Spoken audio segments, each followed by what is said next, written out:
A group of hunters went missing in these woods. Their campsite was abandoned, but their rifles were still there. The crisp autumn air bit at my exposed skin as I crunched through the fallen leaves. Each step a miniature explosion of colors silenced by the oppressive silence of the Blackwood Forest. I was Sheriff Brody, and I'd seen my fair share of strange occurrences in this county. But this one crawled under my skin like a persistent chill. For men, experienced hunters, vanished without a trace. Their camp was intact, meticulously organized as seasoned outdoorsmen would leave it, tents taut, fire pit cold but neatly contained, supplies abundant. But the men were gone, and their rifles were still there, leaning against a fallen log, gleaming dully in the weak sunlight filtering through the dense canopy. That was the part that made no sense. You don't abandon your rifle in these woods, not unless something takes you that leaves you no choice. Beside me, Deputy Miller shivered, pulling his collar higher. "Sheriff, you think it's bears?" he asked, his voice barely a whisper. I grunted, kicking at a stray pine cone. Bears wouldn't leave the rifles, Miller. And for grown men, armed, they'd put up a fight. We'd find signs, tracks, blood, something. But there was nothing. Only the unsettling stillness of the woods, a silence so profound it felt like a physical weight pressing down on us. We continued our search, following the faint game trail that led deeper into the Blackwood. The woods were old, ancient even. The trees were impossibly tall, their branches intertwined to form a dense, impenetrable ceiling that blocked out most of the sunlight. The air was thick with the smell of damp earth and decaying leaves, a smell that spoke of centuries of undisturbed growth and secrets buried deep within the soil. The deeper we went, the more uneasy I felt. It wasn't just the absence of the hunters or the inexplicable abandonment of their weapons. It was something else, something I couldn't quite put my finger on. A sense of being watched, perhaps, or a feeling that the woods themselves were alive, sentient, and actively hostile to our presence. We found the first clue about half a mile from the campsite. It was a small, crudely carved wooden idol, hanging from a low-hanging branch. It depicted a humanoid figure with exaggerated features, its face a grotesque mask of elongated teeth and bulbous, unblinking eyes. Miller reached out to touch it, but I stopped him. "Don't," I said, my voice sharper than I intended. "Just leave it." He looked at me, surprised. "What is it, Sheriff?" "I don't know," I admitted, "but I don't like it. Let's just keep moving." The idol unsettled me more than I cared to admit. Felt wrong, profane, like something that belonged to a darker, more primal world.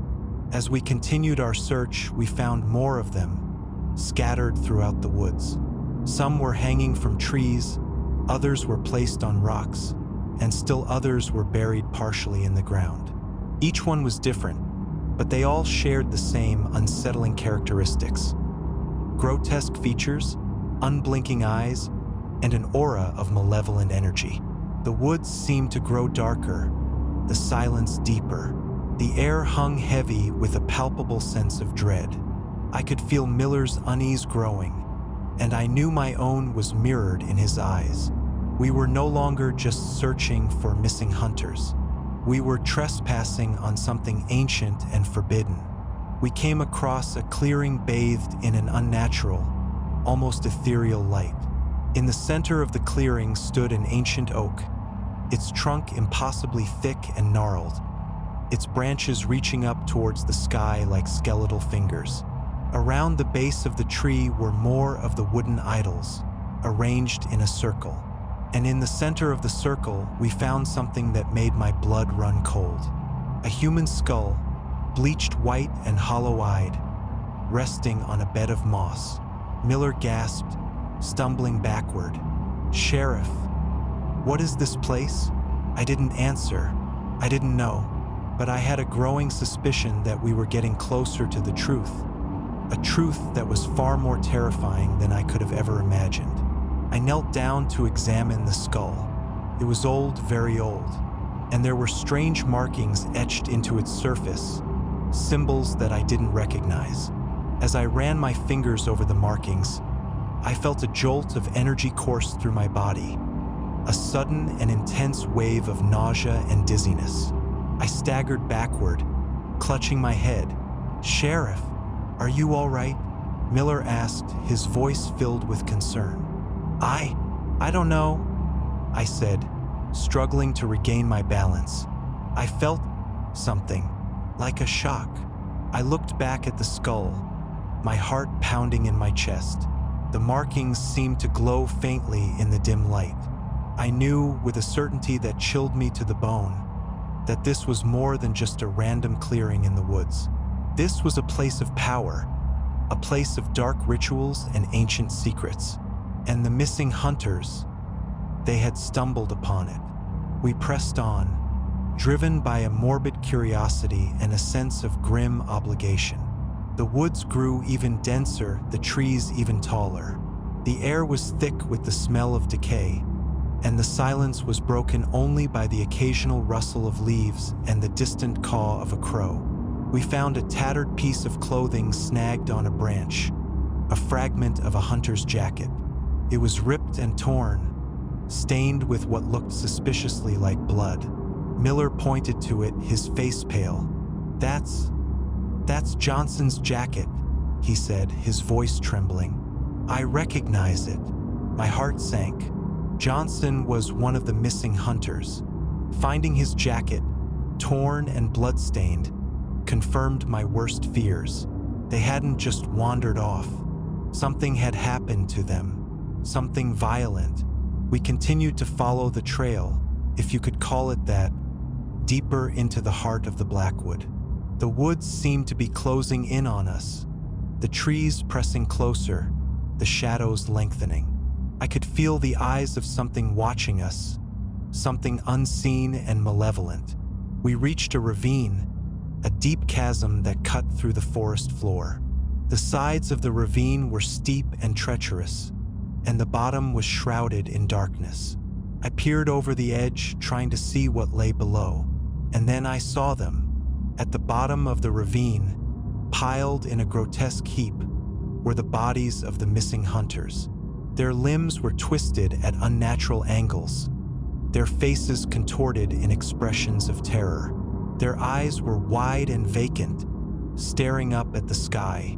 They were dead, very, very dead. Miller cried out, recoiling from the edge of the ravine. "Oh God! Oh God! What happened to them?" I didn't answer. I didn't know, but I could feel the presence of something evil lurking in the woods, something that had claimed the lives of these men, something that was still watching us. We needed to get out of there. Now, "Miller," I said, my voice urgent. "We need to go. Now, we can't help them. We need to get out of these woods before it's too late." He nodded, his eyes wide with fear. We turned and started to run, stumbling through the undergrowth, desperate to escape the clutches of the Blackwood. But the woods wouldn't let us go so easily. The trees seemed to reach out to grab us, their branches snagging at our clothes, their roots tripping us in the darkness. The shadows danced around us, playing tricks on our eyes, making us see things that weren't there. We could hear the sound of something moving behind us, something large and heavy, crashing through the undergrowth. It was gaining on us. We ran faster, our lungs burning, our legs aching. We could see the edge of the woods ahead, a faint glimmer of light in the distance. We were almost there, but then something grabbed Miller.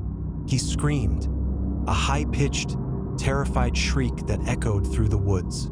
I turned to see him being dragged away, pulled into the darkness by an unseen force. I tried to reach him, but it was too late. He was gone. I stood there for a moment, paralyzed with fear and grief. I wanted to go after him, but I knew it was suicide. Whatever had taken him was too strong, too powerful. I turned and ran, fueled by a surge of adrenaline. I ran as fast as I could, not daring to look back. I burst out of the woods, gasping for breath, my heart pounding in my chest. I collapsed on the ground, shaking uncontrollably. I was alive, but Miller was gone, and the hunters were dead. I had escaped the Blackwood, but I knew that I would never be the same. The woods had shown me something terrible, something that had shattered my understanding of the world.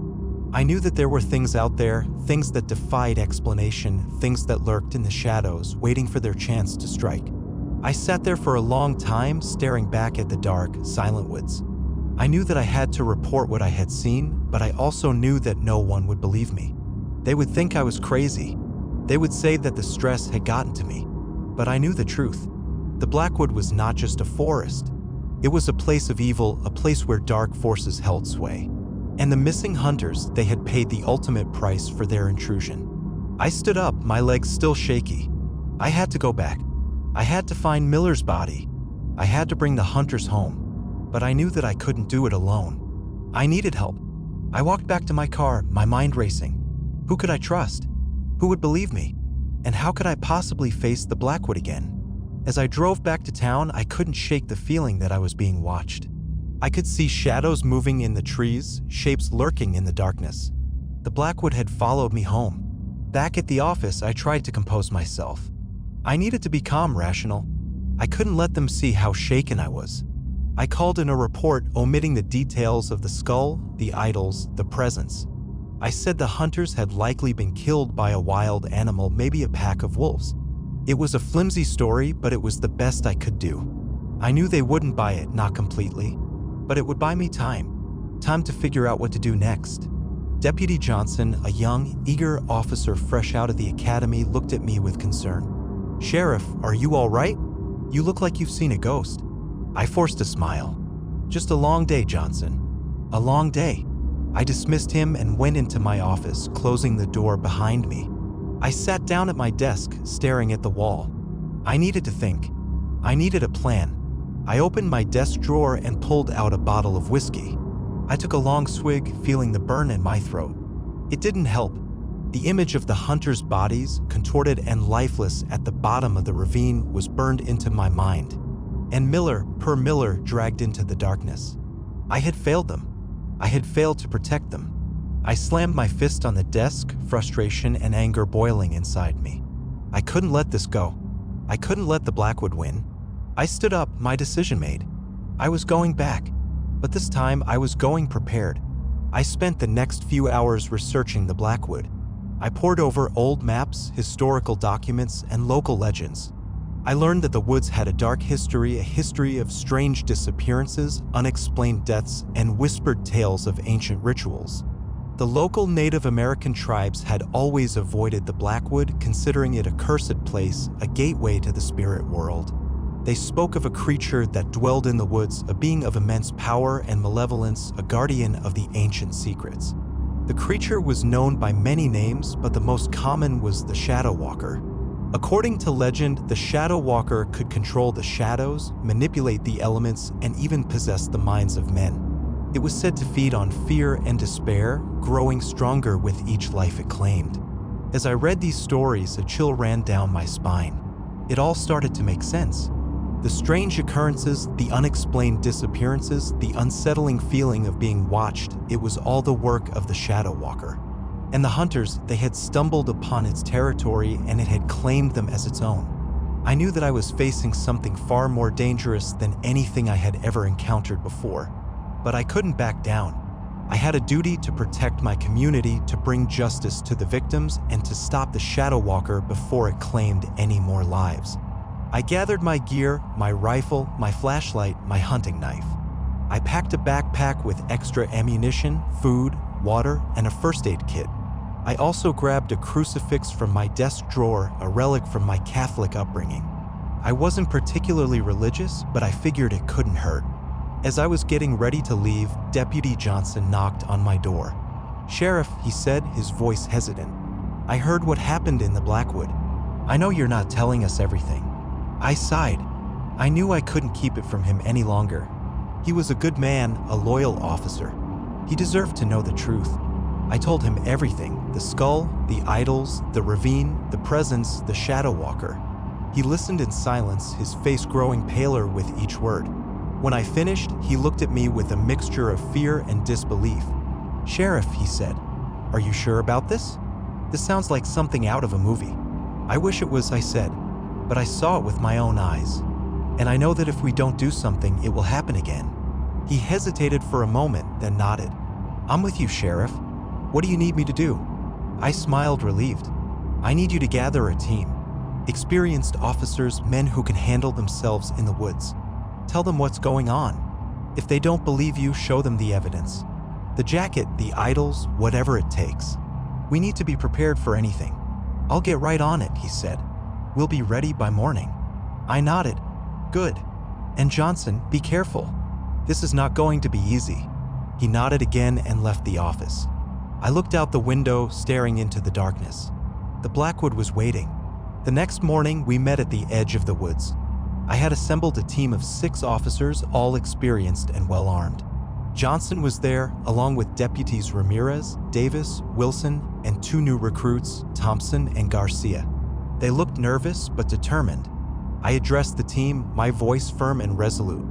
"All right, listen up," I said. "We're going into the Blackwood to find Miller's body and to bring the hunters home. But we're also going in to confront something evil. Something that has been lurking in these woods for centuries. We don't know what we're going to face, but we need to be prepared for anything. Stay alert, stay focused, and stick together. And most importantly, trust your instincts. If something feels wrong, it probably is. Any questions?" There were no questions. They were ready. We moved out, entering the Blackwood once again.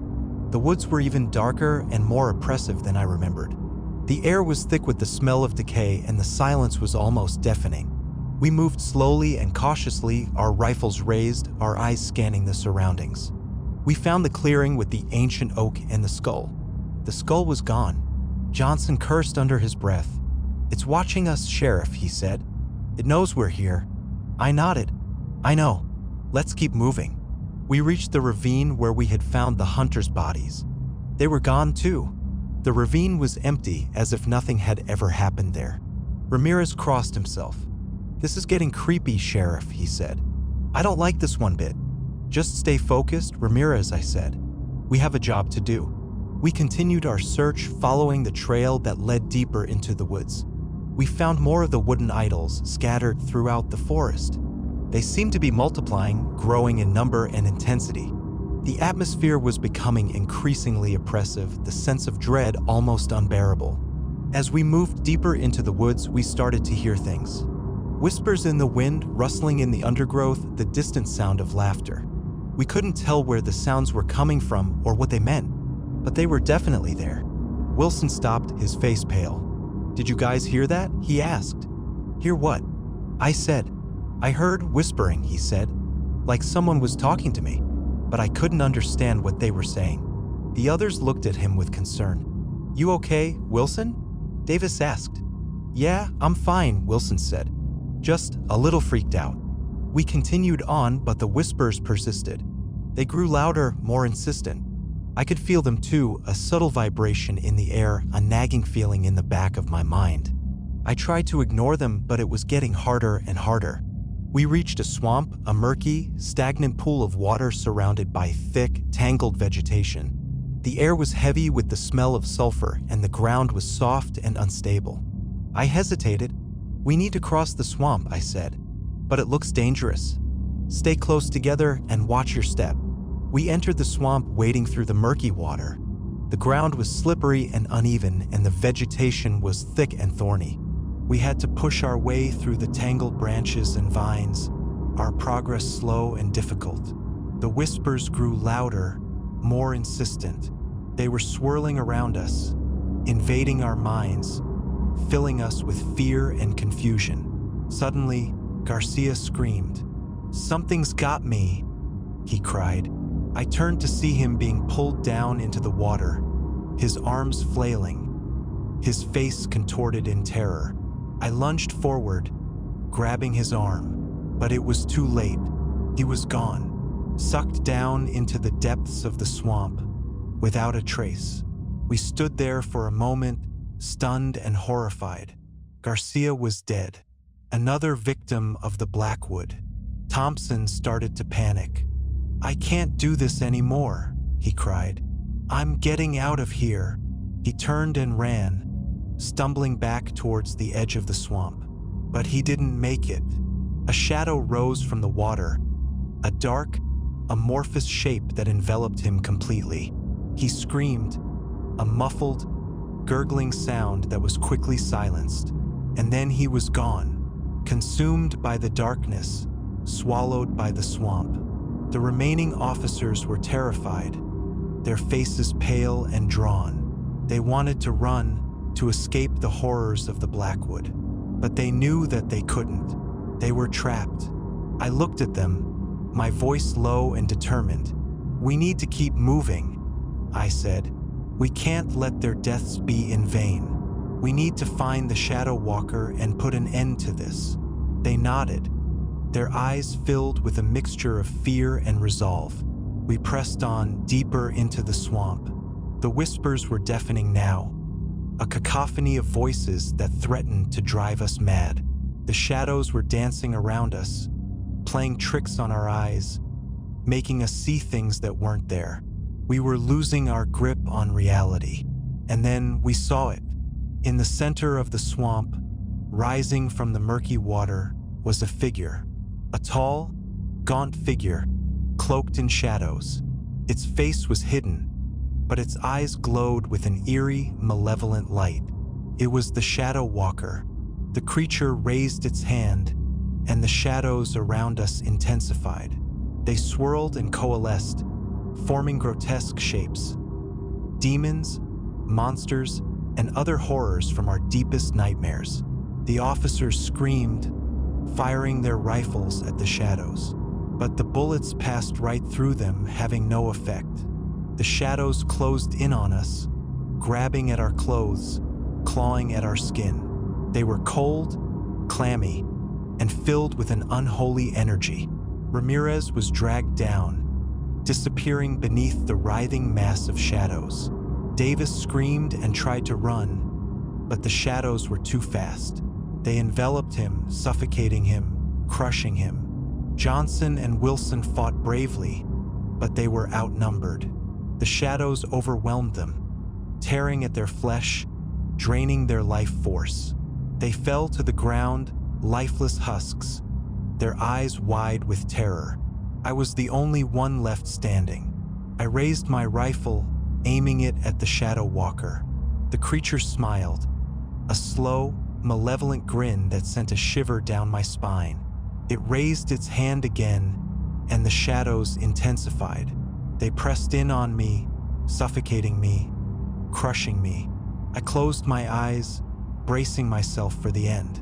But then I remembered the crucifix. I pulled it out of my pocket and held it up, pointing it at the Shadow Walker.